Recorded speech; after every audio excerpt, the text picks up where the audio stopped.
Halo, Halo. ketemu lagi di Ruang Ngobrol. Ngobrol. Aku nggak terlalu tahu apakah pas konten ini tuh kita udah ganti nama apa enggak, gitu. Ini Atau pointer dulu. ya, nah kan kita berencana untuk mengganti nama akun YouTube ini, Art Playview ini menjadi Ruang Ngobrol teman-teman. Nah, mudah-mudahan pada saat teman-teman nonton ini masih yang lama sehingga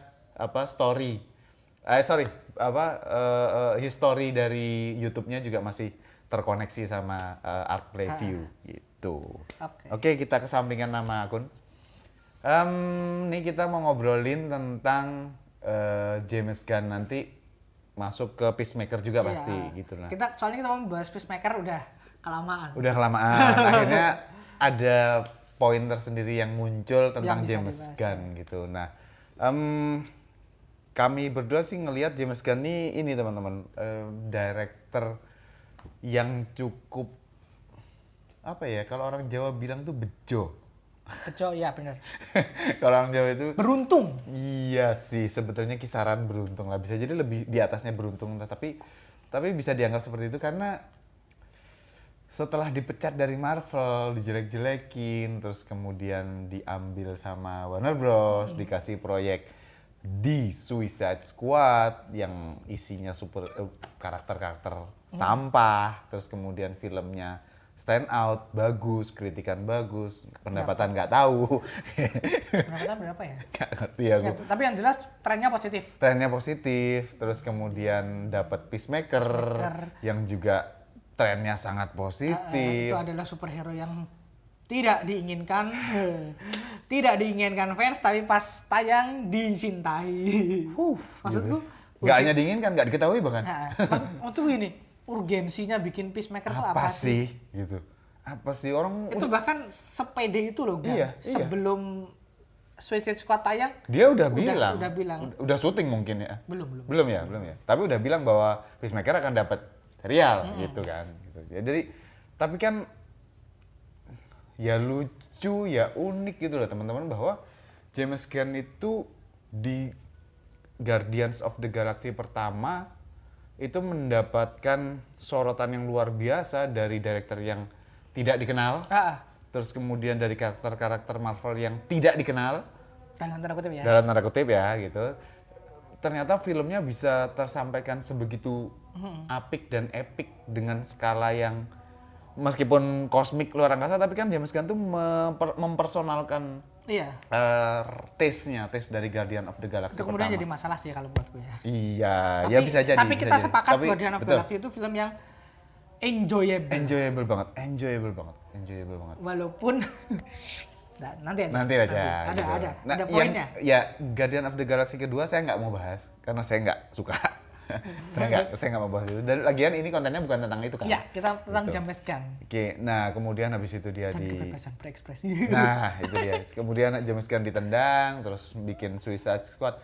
Nah, di Suicide Squad ini James Gunn kemudian lebih menunjukkan lagi bahwa ini loh aku yang kalian anggap jelek, yang kalian tendang, nggak hanya ke studio atau label yang menendang dia, Dia tapi kayak, fuck you gitu. ya, tapi ke semua penikmatnya karya superhero terutama ya, film superhero gitu. Ini loh, kutunjukkan apa yang bisa kulakukan dan akhirnya semua stigma negatif yang nanti Suicide Squad tuh mau jadi kayak gimana karena Suicide-nya David Ayer juga sehancur itu gitu tuh. Kurang diterima. Walaupun secara finansial dia menguntungkan, tapi Betul. ya filmnya questionable juga. Betul gitu. Jadi dengan adanya The Suicide Squad ini menjadi bahan obrolan yang lumayan banget ya pada saat itu tuh. Gitu loh. Jadi di mana-mana ngobrolin dan ya aktor-aktornya juga seneng gitu dan James Gunn tuh bilang ya aku dibebaskan. Iya. 100% itu tuh aku. Itu kemudian yang jadi trigger. Betul. Trigger di pembahasan banyak orang. Betul. Apakah Marvel mengekang sutradara dan lain sebagainya? Nah, itu dia. Meskipun kalau kami berdua dan mungkin beberapa penikmat dan pemerhati terutama film-film MCU dan DCEU itu udah paham betul bahwa arahnya memang berbeda. Betul, arahnya memang berbeda. Nah, MCU itu sejak berhasil terutama ya, sejak berhasil menjadi sebuah kesatuan cinematic universe, itu memang harus dikekang, mau nggak mau bahasanya memang dikekang karena memang director yang di-hire Marvel untuk mengerjakan judul-judul filmnya Marvel itu memang ada do and don't-nya. Memang udah ada mandatnya. Udah ada mandatnya gitu. Mandatnya perbedaannya sama Warner Bros. Ya, mandatnya Warner Bros. Itu cuma nih coba bikin film Batman Superman dong gitu. Udah gitu doang. Ya, budgetnya berapa? Sekian. Kalau Warner Bros oke, ya jalan. Oke, udah gitu doang. Kalau di MCU itu lebih ke kamu bikin ini tapi jangan gini, jangan gini. Ini karena kita soalnya udah nanti, punya yang ini, karena kita harus kayak gitu. Apa blueprintnya udah banyak banget, dan petanya udah rumit. Filmnya udah template. Filmnya template. Udah template. Shot-shot yang seperti itu, terus kemudian actingnya juga seperti itu. Yang stand out ada sedikit ya, tapi nggak humornya juga ditempatkan di cukup sering di spot-spotnya tuh sering lah gitu. Terus ini terlepas itu bagus atau enggak. Betul, kita nggak bicara itu tapi bagus template-nya itu works. Iya betul. Dan ngapain sih memperbaiki sesuatu yang nggak rusak? Iya kan? Betul, Makanya betul. Jalan terus. Dan itu nggak salah. Ya. Kita nggak ngomong salah atau benar. Betul, Nah, betul. dan di James Gunn ini kan di Warner Bros dia ya udah kamu bikin on the Suicide Squad. Karakternya siapa? Serah gitu. Mungkin ini yang terjadi ya. Betul. Sebetulnya ini sejak era Man of Steel itu sudah seperti itu. Sebetulnya hakikatnya tuh kayak gitu. Cuman di era 2013 itu karena MCU sedang sangat meningkat gitu. Pasca Avengers, maka Warner Bros itu membuat Zack Snyder yang memiliki visi yang luar biasa untuk seorang penikmat komik dan memang sutradara oke untuk mewujudkan materi-materi dari komik, itu tuh dipaksa untuk punya guidance juga gitu loh, sehingga cukup banyak juga ya let's say itu debatable memang, arguable memang, tapi maksudku ada hal-hal khusus dan tertentu dari Zack Snyder yang memang nggak terwujud di situ gitu loh, dan kemudian prosesnya berlanjut ke BVS sampai terakhir di Justice League. Sebenarnya sih itu kalau kita mau breakdown peraturan kebanyakan. Nah, tapi sekali lagi datangnya James Gunn ini memberikan apa ya? Kasarnya tuh gimana ya? Gini loh, kamu kalau disuruh bikin ya bagus, kalau film bagus ya bagus aja, tidak ada tanda tanya, tidak ada tapinya. Kalau bagus ya bagus aja. Betul. Makanya ya aku lebih sepakat sekarang arahnya bagaimana, karena James Gunn datang. Sebenarnya sebelum James Gunn juga arahnya udah ke sana sih. Tapi James Gunn ini seakan-akan karena dia ngomong dia ngomong bahwa orangnya emang ngomong kan. Dan dia juga bekerja di Marvel. Jadi dia punya perbandingan. Dia membandingkan bagaimana sih situasi sebagai seorang seorang sutradara itu arahnya kemana. Ya jadi kita jadi tahu. Meskipun udah tahu, tapi ya ternyata terjustifikasi ya. Iya, benar. Ternyata teromongin, dan ini kan membuat yakin lah pasti director-director di MCU itu juga berkompromi dengan uangnya memang banyak pasti Riz. Yang ditawarin itu. Kalau aku yang bener-bener jaring banget itu kan kelihatannya itu aku lupa judulnya. Eternals. Oh, Eternals. Kita suka kan? Nah, iya, entar. Kita sebelum menuju ke Eternals ini karena menarik sekali nih Eternals nih. Jadi tadi sutradaranya MCU itu kan pasti, aduh, aku tuh pengen kayak gini, tapi kok aturannya kayak gini, aduh gimana gitu kan. Sebenarnya kan kayak gitu. Makanya kayak sutradara gede semacam siapa yang Ant-Man itu dulu? Edgar Wright. Terus terus salah satu, berapa yang siapa itu aku lupa namanya, yang jadi Happy itu loh Mas. Oh, Jon Favreau. Ya, Jon Favreau kan juga tidak mendirect lagi karena mereka itu tipe sutradara yang tidak bisa dikekang. Kamu ngomong kayak gitu aku jadi maksudnya tak buka juga bahwa Iron Man pertama itu terwujud karena Jon Favreau bilang ke Marvel Studios pada saat itu belum ada Disney kan. Terserah budgetnya kecil nggak apa-apa. Tapi film ini harus semuanya fisiku. Karakternya, aktornya, aku yang milih. Kan? Itu terjadi. Iya. Dan kemudian setelah adanya Disney kan nggak mungkin. Dan Iron Man 1 itu kurang dapat apresiasi. Dan memang secara rasa nggak MCU yang sekarang. Iya, memang sih. Iya kan? Aku film Iron Man favoritku tuh ya Iron Man 1. Iron Man 3 itu sampah. Iron Man 2 itu Gitu aja. gitu aja. Jadi dia udah punya beban universe. Jadi maksudku ya itulah teman-teman, menariknya kalau kita bicara soal director kan itu ya. Jadi karena James Gunn ini ngomong sehingga terbuka. Nah, sebenarnya kan rasanya Guardian of Galaxy sama rasanya The Suicide Squad itu mirip. Mirip. Tapi yang ini Lost Doll. Ya. Yang ini agak tertahan. Ya, yang Guardian of Galaxy itu kayak, wah ini karakternya bakal mati. Gitu. Nah, dan saya ini di sini tuh bener-bener. Nah, ini yang kemudian Mas Bagas mungkin bisa cocok, aku nggak cocok. Karena visi James Bond itu kan suka banget sama umpatan, suka banget sama kekerasan dan lain sebagainya. Yeah. Itu kalau dijadikan sebuah film cuman 1,5 jam, it's okay. Di Peacemaker Keseluruhannya begitu. dan mungkin karena aku nontonnya maraton, nggak nyaman. Iya. Film ini Peacemaker tuh bagus, tapi aku nggak nyaman. Ya. Oke, sebelum masuk ke Peacemaker, kamu udah ngomong Eternals tadi ya? Iya. Eternals itu kan salah satu upaya MCU, Kevin Feige itu untuk bilang Keluar pakem ya. bisa kok dikerjain sama sutradara yang memang punya nama, punya kredibilitas, punya visi itu bisa, dan akhirnya bisa. Bisa, tapi Fansnya nggak suka. dan gini, ada teman-teman yang memang nggak nyaman sama Eternals. Dia paham ini bagus, tapi Not usual MCU movie. bukan malah bukan itu. Bukan itu? Bukan. Jadi kecenderungannya untuk tetap memasukkan template-nya MCU itu loh, jokes dalam 5 sampai 10 menit tiap ada jokes. Jadi filmnya banyak patahnya, Mas. Ya gini. Ini kan Chloe Zhao emang dikasih kebebasan sama Kevin Feige. Iya. Tapi kebebasannya kan nggak sebebas yang itu. Itu dia. Nah, otomatis memang jokes itu menjadi sebuah keharusan kan. Di Marvel itu kan kondisi genting harus ada joke. Bukan malah harus. Bukan yang emang nggak sengaja aja, emang pas kebetulan ada jokes. Enggak, emang kondisi genting tuh harus ada jokes kalau di MCU. Gitu. Nah, maksudku adalah kenapa bukan usual MCU movie bagi si penonton kasualnya MCU? Ya karena mereka tuh harusnya mampu menikmati jokes dan alur yang seperti mereka experience selama ini, tapi adegan dan visualnya Eternals ini Beda jauh. Asing. Karena sebelum Eternal tuh nggak lama kita nonton Shang-Chi yang memang MCU banget.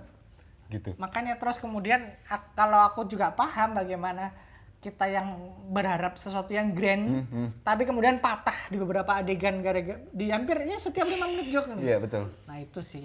Betul. Bedanya di situ. Yeah. Nah, sedangkan James Gunn di Warner Bros. Lost Doll banget. Peacemaker tuh Lost Doll banget. Dan ternyata penontonnya ada dan banyak. Peacemaker tuh kan sampai tahun ini jadi bukan apa ya, dapat rekor apa the most streaming ditonton. Nah, ditonton. Emang gila banget. Sejujurnya buatku Peacemaker tuh biasa. Ya, aku tertarik banget untuk bahas Peacemaker, tapi ini pelan-pelan nih, karena Peacemaker tuh bahasan kita terakhir dari James Gunn, karena karya terakhirnya dia. Nah, kemudian latest ya, bukan? Latest lah, terbaru lah. Gitu. Jadi tadi Chloe Zhao ya, kita kan nggak tahu lagi nih Chloe Zhao akan dipakai lagi apa enggak, kan kita nggak tahu ya. Mungkin teman-teman ada yang tahu, nggak, silakan di komen gitu. Tapi maksudku itu juga menjadi pertimbangan besar buat Marvel bahwa kayaknya pencapaian box office-nya juga nggak seperti yang diharapkan mungkin kan, seperti mungkin itu. Ya kita nggak riset. Kita nggak riset juga sih, tapi kan pro kontranya luar biasa kan, divisif banget kan. Divisif banget. Bahkan udah lama film Marvel nggak sedivisif ini. Bahkan ini tuh kebalikannya The Batman, teman-teman. Eternals itu hampir di semua let's say YouTube review bilang nggak bagus. Tapi The Batman hampir di semua YouTube bilangnya bagus. Meskipun divisif juga ya, hasilnya divisif. Beda, divisifnya berbeda gitu. Tapi ya udahlah, karena ya emang keadaannya seperti itu. Nah, ini kan membuat director Marvel next setelah Eternals kan ngerasa ya nggak adil dong kalau ada yang dibebasin terus kita nggak dibebasin, kan berkaryanya kan jadi nggak sepenuh hati gitu. Akhirnya ya seperti itu gitu keadaannya. Matt Reeves kan dengan The Batman kan Matt Reeves jelas-jelas menunjukkan bahwa visi penuhnya Matt Reeves tersampaikan. Dia dikasih durasi hampir 3 jam itu kan gila. Gila banget itu, gila banget untuk film The Batman yang sebenarnya ya alurnya begitu-begitu aja. Detektif mau diapain Iya, sih? Gitu. tapi dikasih 3 jam, mereka berani taruhan 3 jam itu luar biasa. Nah ini yang kemudian aku pribadi merasa sangat pengen tahu sih teman-teman untuk director MCU nantinya. Bahkan ada kabarnya bahwa beberapa film kan di reshoot ya, take ulang gitu karena supaya visi directornya lebih tersampaikan. Ini kan membuktikan MCU itu agak melunak karena tahu persis bahwa tetangga sebelah itu menerima dengan lapang hati gitu loh. Visi directornya. Tapi teman-teman di Warner Bros itu kalau emang filmnya nggak laku, selesai gitu. Orang mau bilang apa? Zack Snyder sama Ayer tuh dia berhasil menyelesaikan visinya. Warner Bros itu kan setannya, dia tuh ngejegalnya di cut. Ya kadang-kadang bisa ini nggak perlu nih. Ngejegalnya di sana dia. Tapi ketika proses penyutradaraan nggak diutak-atik. Ya. Nah, udah sampai ke keadaan director di Warner Bros dan MCU ya, gitu. Ya udahlah kita lihat. Tapi kalau aku pribadi aku pengen tertarik sih untuk ngelihat kelanjutannya gitu. Oke, sekarang beralih ke Peacemaker karena ini pembahasannya tentang James Gunn ya. Tadi kita udah ngobrolin sebebas apa dia. Nah, Peacemaker ini mungkin kali pertama atau mungkin kedua atau sangat sedikit aku sama Daris tuh punya experience yang berbeda. Sangat sedikit gitu. Nah, Peacemaker aku pribadi ngerasa enjoy nontonnya, bukan suka, tapi enjoy. Aku bisa enjoy. Kalau dilihat dari episode 1 sampai 7, ini jelas bodoh-bodohan. Peacemaker-nya tuh hanya karena dia menjadi judul aja dia jadi karakter utama. Tapi semuanya berperan. Kejadian-kejadian itu bahkan maksudnya gini, gak ada Peacemaker tuh jalan loh. Jalan. Peacemaker tuh bisa apa sih? Peacemaker diganti Bloodsport jalan.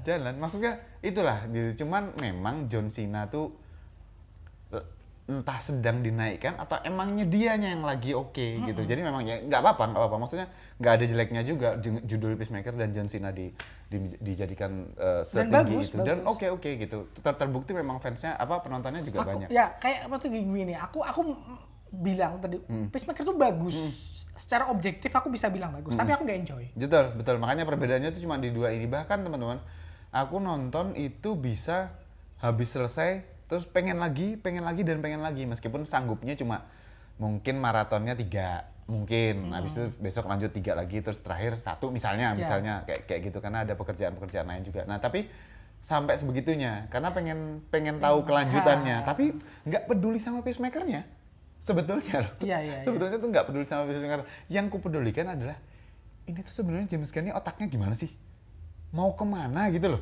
Ini tuh dia tuh mau ngapain. Sebenarnya itunya yang malah mikir kesananya ya? Iya, malah mikir kesananya dan karena aku dapat itunya, aku jadi bisa masuk. Kenapa James Gunn bikin kayak gini? Umpatan-umpatannya luar biasa, tindakan-tindakan dan adegannya konyol, lebih ke bodoh. Iya, bodoh banget gitu. Tapi Riz, semua arah James Gunn tuh sebagai director mampu memunculkan karakternya masing-masing dan works. Bahkan Adebayo yang anaknya Waller loh itu kayak gitu tuh, tapi works gitu loh untuk semua. Bosnya mereka itu juga bodoh-bodoh kayak gitu works. Jadi semua elemennya itu bekerja dengan baik di Peacemaker gitu. Jadi apa nih? Apa maksudnya yang ingin dicapai Gunn itu apa? Yang ingin dicapai Gunn lagi-lagi adalah karena dia masih mau menurutku nih ya, masih mau dan masih mampu untuk membawa karakter-karakter yang bahkan orang nggak kenal, orang nggak punya hati sama karakter-karakter ini mampu dijadikan produk yang bahkan sekarang orang pakai kaos Peacemaker misalnya aku kayak paham gitu loh. Ini bukan hanya kepentingannya untuk Warner Bros ya, enggak. Tapi ini kepentingannya sebenarnya untuk James Gunn sendiri. Dan emang itu ciri khasnya Gunn ya. Betul.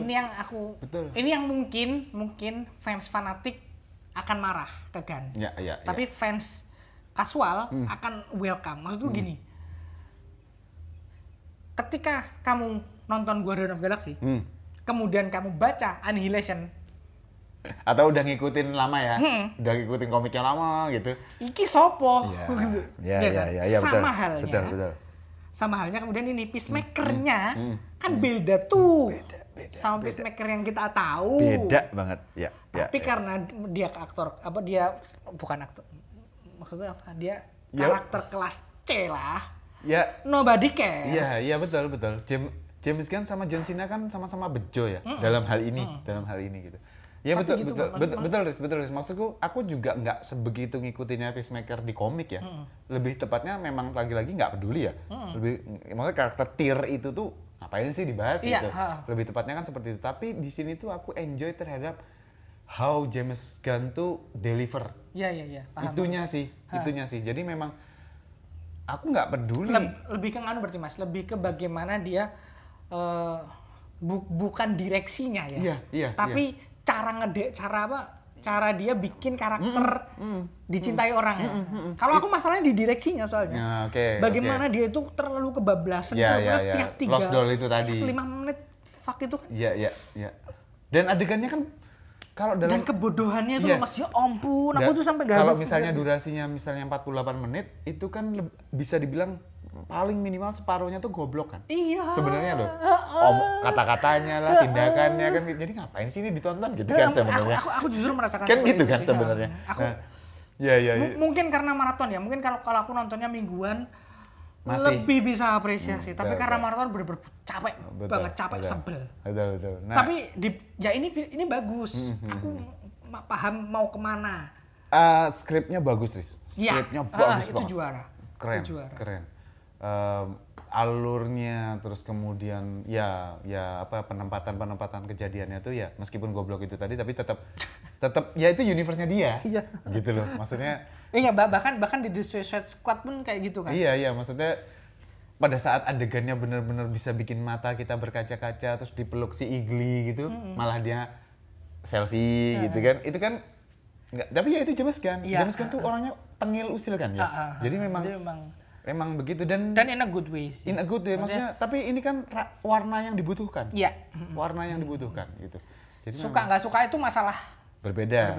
Ya sampai sekarang aku nggak suka Peacemaker. Tapi karyanya James Gunn ini aku bisa enjoy gitu. Aku bisa enjoy di situ. Karena itu juga James Gunn nggak mau disuruh ngerjain karakter kelas gede. Dia nggak mau ngerjain Superman. Bahkan disuruh sebenarnya ya, dikasih sebenarnya. Karena memang ya itu dia tuh paham good-nya dia di mana. Dia masterful-nya itu di mana. Makanya dia stay di sana, dia asah terus aja. Dan good choice sih. Iya sih. Makanya emang bingung juga sih aku nggak suka. Kalau aku jujur menanti film-film movie-nya James Gunn. Ya. Kalau seriesnya enggak. Seriesnya karena bukan trauma ya. Aku tuh enggak nyaman banget aja. Iya. Ini karena itu kan dragging ya. Ini hanya perbedaan cara menikmati aja sih. Dari belum dapat, aku dapat. Apakah nanti dari bisa dapat? Apakah nanti aku suatu saat jadi nggak bisa? Kan tergantung gitu, tergantung aja. Tapi gitu, tidak enjoy bukan berarti filmnya jelek. Betul. Satu-satunya yang aku nggak enjoy dan nggak suka dan nggak mau menikmati dari Peacemaker adalah kemunculan Justice League. Itu aja sih. Iya, aku itu unnecessary sih. Tapi itu adalah pembuktian bahwa James Gunn bisa. Pembuktian bahwa James Gunn tuh punya mandat segede itu. Punya power segede itu di Warner Bros. Bahkan di adegan seperti itu, di serial seperti itu dia bisa mendatangkan katakanlah itu bayangan semua, nggak ada aktor aslinya, itu tetap IP yang gede. Nggak bisa itu dipakai. Nggak ada Batman, itu ngeselin. Tapi kalau ada juga hancur, Riz. Enggak, maksudku. Iya sih, betul. Karakternya ya. Harusnya ada Batman. Maksudku itu kan kita fans kan sebel. Iya. Oke. Tapi itu ntar. Oke sih. Ya udah sih paling itu teman-teman. Cukup panjang pembahasan tentang James Gunn sampai akhirnya ke Peacemaker karena nyangkut ke director MCU gitu kan. Oke. Terima kasih teman-teman yang udah nonton. Sampai ketemu di obrolan selanjutnya.